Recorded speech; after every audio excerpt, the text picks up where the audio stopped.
This is what we had to watch for a Patron Backseat critique request. It was a film that happened.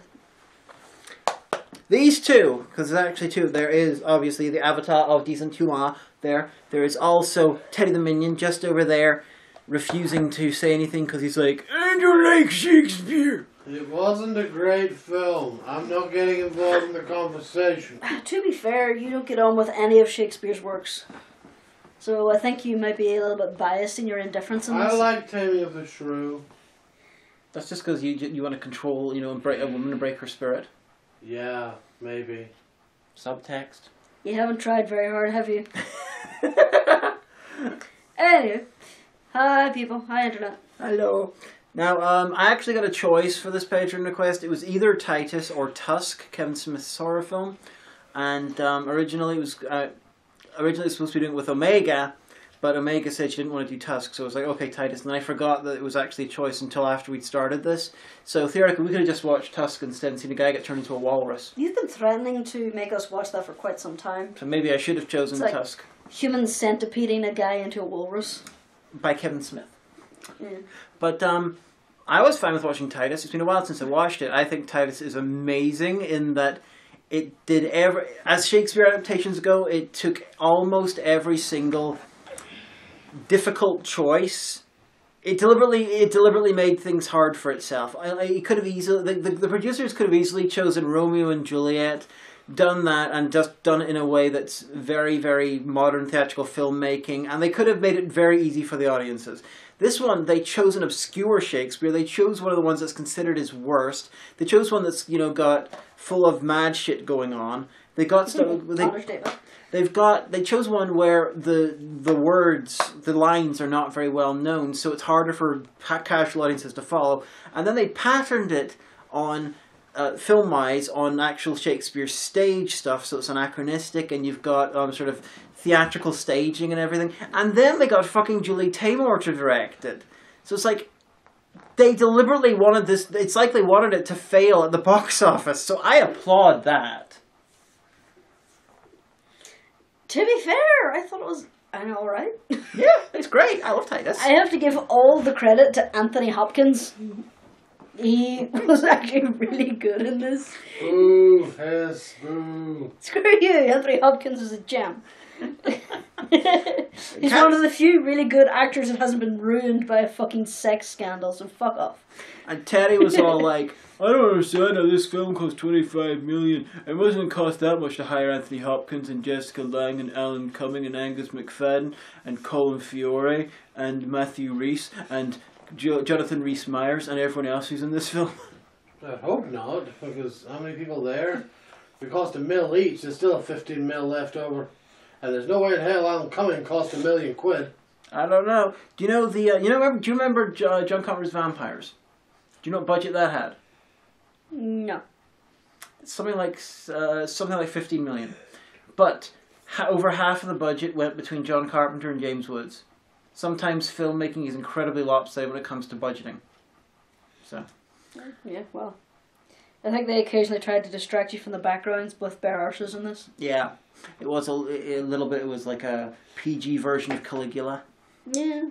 Oh yeah, Harry Lennox did it too. He did very well, although the character he played, Aaron, who just appears to be, he's like, I'm the prototype Iago, and I'm evil. Aaron? Aaron, yes. Okay. He's like... The Moor? Yeah, who... He was good. Performance-wise, he was excellent. It's just the character, as Teddy could not understand why there was no reason given for his evil, although that's fairly common in Shakespeare. It really is. It's just evil for evil's sake in them days. It was the style of the time. But with him, it was hard. There's so much racism thrown at the guy, even by himself. It's hard to tell if it was Shakespeare being actually racist, Shakespeare trying to depict racism that existed at his time, or it's Shakespeare trying to imagine racism that existed in the Roman era, and Shakespeare didn't know much about Roman history. True. One of his better lines, aside from your favourite line of all time. That was amazing. I have done thy mother. Just basically, he had an affair with the Empress, and he's black, she's white, she had a black baby, so obviously everyone's gonna know she wasn't faithful. And the wet nurse was Miss Marple, so that's why she uncovered it so quickly. So the two, her sons are shouting, you have undone my mother, and his response was, "Villain, I have done thy mother." yes. The earliest Yo Mama joke possibly ever. And it was delivered with such smugness, it was brilliant. Yeah, I burst out laughing several times. Like, some of it I'm not sure if it was actually jokes that was in the play or if it was staging or whatever, but, you know. One of his lines basically translates to, bitch, you can't tell I'm lying because you can't see me blush. Look at my lovely superior black skin. Bitch, you're as white as a You're as white as a whitewashed wall. We can see your shame on it clearly. He's like, bitch, I see you blush. Titus Andronicus is basically Shakespeare by way of Quentin Tarantino, and this is like the art house film version of it. Yeah. And the soundtrack is almost literally taken from 300, because 300 lifted a hell of a lot of music from this in its temp tracks when they did the temp edit. And then Zack Snyder told the music guy basically to do music like that, and it's one of the most infamous cases of them copying existing music for a film. I think there might have even been a lawsuit about it, or there was one threatened, but there's videos on YouTube. Look up 300 and Titus, and you can hear music from both films back to back, and it's like, holy shit. Fair enough. Check out there. It did do a few things where normally you don't see it, where they go into full-blown soliloquy. Like your one who played Tamura, the goth queen. I can't remember the actress's name. That's Jessica Lange. Yeah, her. Star of American Horror Story Series 1 to 4, and Oscar winner Jessica Lange. Yeah. Basically, she's whispering sweet nothings into the Emperor's ear, being all sweet and kind, and then she just kind of turns to the camera pans so that she's the only one in the shot, and it darkens, and then she just lets out this spite-filled revenge lust, and then turns back and goes, hi! Yeah, so it was like, that was really well done. Yeah, using theatrical staging in film. Like most film Shakespeare things are a film version of a play. This is like a play that's been filmed. But it's not as simple as a play being filmed, but it's got more play than most play adaptations do, which I thought was cool. Overall, if you can put up with the old-timey speak, and you will have to put on the subtitles, you really will, or else you will not understand a goddamn thing that is said. And you've got a lot of bits that don't feel quite right, and you've got these random sections with like music and stuff. Like everything's anachronistic, but there's some bits which... Oh, there's a few big-lipped alligator ones. Yeah, especially like using musical things, and some of Taymors' choices in directing comes across as an even more unrestrained Kenneth Branagh. And I love some Kenneth Branagh in his directing because he's fucking nuts. But it might be a bit too strong into the crazy territory for a lot of people. Quite possibly. And the Emperor is played by Alan Cumming. Yeah, that was interesting as well. So yeah, it's not the worst film she's forced me to watch. By far. Not the best either. Well, yes. So what was that goddamn Viking movie that had... You should put a camera on me after that. I ran for 15 minutes. Valhalla Rising. That's going to be reviewed at some point. Fuck that film. I have 2 art house films about Vikings going to America and dying. And that's one of them. The other one's even lower budget. How can you get even lower budget? They literally spent half the film walking across a field and looking for the plot.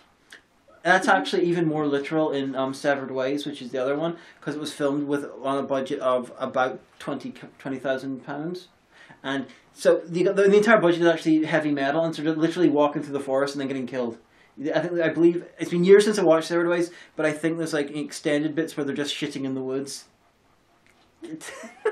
I can't wait to review that. People are just going, "What the fuck?" Oh fuck you! I'm not watching it with you. Have you any closing comments?